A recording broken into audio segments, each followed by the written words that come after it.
Hai, Assalamualaikum. Jangan lupa untuk subscribe channel Easy Ngaji. Okay, minta maaf saya nak story sikit, nak bercerita sikit sambil-sambil tu. Baru ni saya balik rumah mak ayah saya. Kemudian ayah saya ada tanya saya ni pasal Nun bersabdu ni.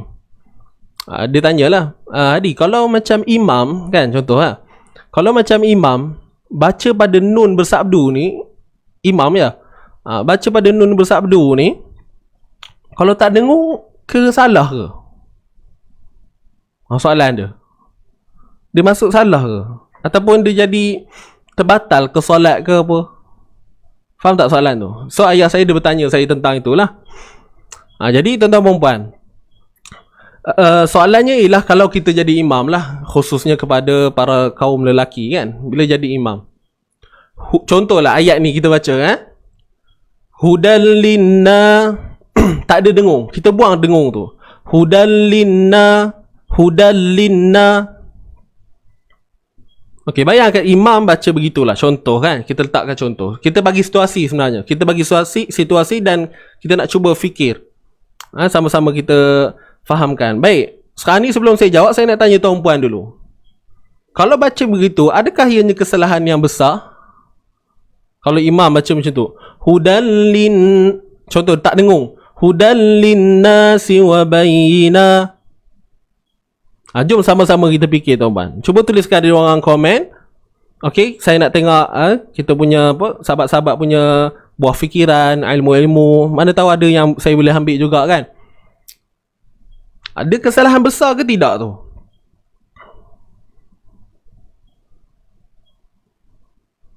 Hudallin nasi.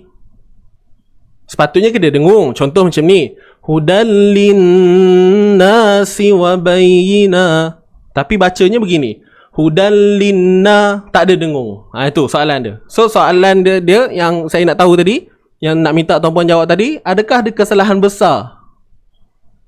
Ataupun kesalahan kecil? Macam tu. Ataupun tak salah langsung, boleh je.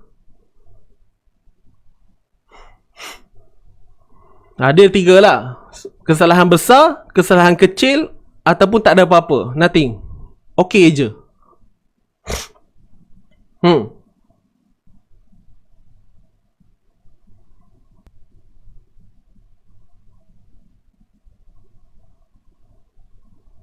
Okey, baik.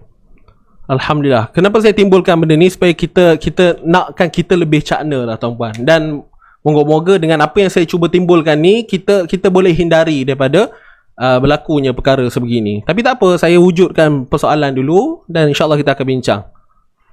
Minta maaf lah tuan-puan, saya bukan nak bercerita popek-popek benda lain, tapi saya harap tuan-puan jelas lah.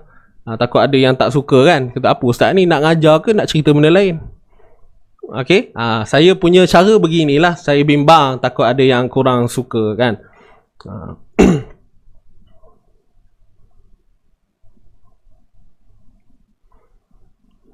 Okey, baik. Tuan-tuan dan puan. Baik. Pertamanya kita kena fahamlah. Di sini, kalau kita bercerita, okey, saya menjawab lah. Terima kasih kepada sahabat-sahabat yang memberikan jawapan. Alhamdulillah. Tujuan saya bertanya bukan untuk menguji, nak tengok siapa pandai, siapa hebat, tidak. Cuma saja kita nak tengok buah fikiran macam mana yang kita faham selama ni. Dan andai kata perkara tu berlaku dalam kalangan kita ataupun keluarga kita, nanti mana tahu so kita tahu apa statusnya ketika itu kan. Boleh ke tak boleh ke macam mana. Baik, jom kita tengok dari sudut ilmu Al-Quran, pada hukum Nun yang bersabdu ni memang kita tahu, memang kita kena baca wajibul gunnah, wajib dengung. Hudallin nasi wa bayyinat. Okey, selesai. Hudallin. Dan tadi saya tanya, Nun ni kesalahan kecil ke kesalahan besar kalau kita abaikan dengung dia? Pertama tuan-puan, jawapannya ialah kesalahan kecil. Dia bukan kesalahan besar. Kesalahan kecil. Baik. Dan bila kita bawa dalam fiqh, solat ni dalam ilmu fiqh, So dia tidak membatalkan salat sebab dia kesalahan kecil. Kita kena faham tu. Okey, dan satu perkara lagi, dia bukan bacaan rukun. Sebab dalam Al-Fatihah sendiri pun memang tak ada bacaan yang dengung pun kalau kita perhatikan.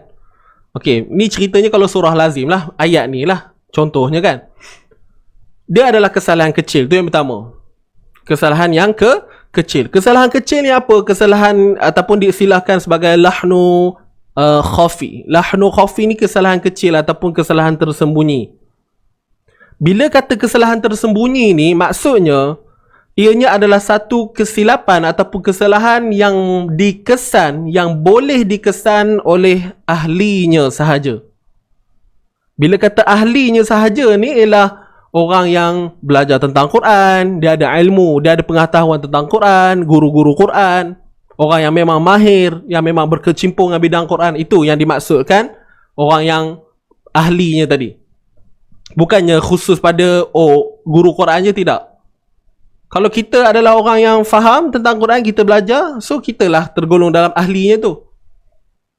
Jadi bila kita abaikan dengung pada sesuatu bacaan, ianya duduk dalam kesalahan tersembunyi. Tersembunyi maksudnya kesalahan yang boleh dikesan oleh ahlinya saja. Maknanya orang awam kalau yang tak belajar, memang tak tahu apa, memang tak dapat kesan apa pun. Dia akan dengar, okey je. Okey, bab isu tukar makna ataupun tidak? Tidak, tuan-puan. Bila kita mengabaikan dengung pada bacaan, tidak akan berlaku. Saya ulang sekali lagi, bila kita mengabaikan dengung pada bacaan, tidak akan berlaku kesalahan pertukaran makna perkataan tu. Tidak akan berlaku perubahan pada makna ayat perkataan. Okey, ada kesalahan tersembunyi. Baik. Dan kita bawa pula satu keadaan yang lain, iaitu orang yang membaca tu siapa pula? Orang yang membaca tu siapa pula? Imam. Jadi kita kena tahu, imam ni adalah pemimpin lah. Orang yang duduk di hadapan, yang mengetuai. Baik, tadi kita cerita tentang kesalahan dari sudut asas tu tadi. Cuma bila kita jadi imam, kita kena faham pula. Walaupun kita tahu, okey, abaikan dengung ni bukan kesalahan besar pun. Dia kesalahan kecil je, bukannya berlaku pertukaran makna ayat pun. Jadi kalau sebagai seorang imam, dia tak boleh ada pemikiran begitu. Itulah, ni bab lain pula. Sebab dia imam. Dia imam. Jadi kalau imam, minta maaf tuan-puan, saya bukan nak kata imam mana-mana. Tak, ni saya bagi contoh situasi. Contoh. Kalau imam baca macam tu, apa yang berlaku? Ianya akan menjadi satu keaiban sebenarnya. Dia benda yang aib lah. Okey? Dia benda yang aib. Maknanya, kalaulah duduk dalam kelompok tu, dalam ramai-ramai tu kelompok tu, semua tu ahli-ahli Quran ataupun guru-guru Quran, tapi bila ada seseorang yang melakukan kesilapan begitu, kesilapan kecil macam tu, maka ianya adalah satu benda yang aib di kalangan ahli itu. Okey, satu kelompok tu semua ahli Quran contoh, semua yang belajar Quran, guru Quran contoh. So bila kesalahan kecil ini berlaku, ianya merupakan perkara yang aib lah.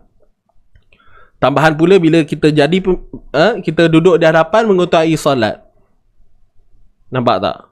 Dia boleh mendatangkan fitnah dan sebagainya. Nampak tak? Kalau ada jemaah tu yang memang pandai, macam mana? Kalau jemaah tu memang ngaji contoh, memang belajar, faham betul-betul. So nampak tak? Dah terbuka pintu fitnah. Kita yang tak tahan mulut kita ni mulalah, apalah dia ni baca teruk, nampak tak? Secara tak langsung terus terbuka cerita lain, terbuka pintu fitnah, orang ni kata ni, nampak?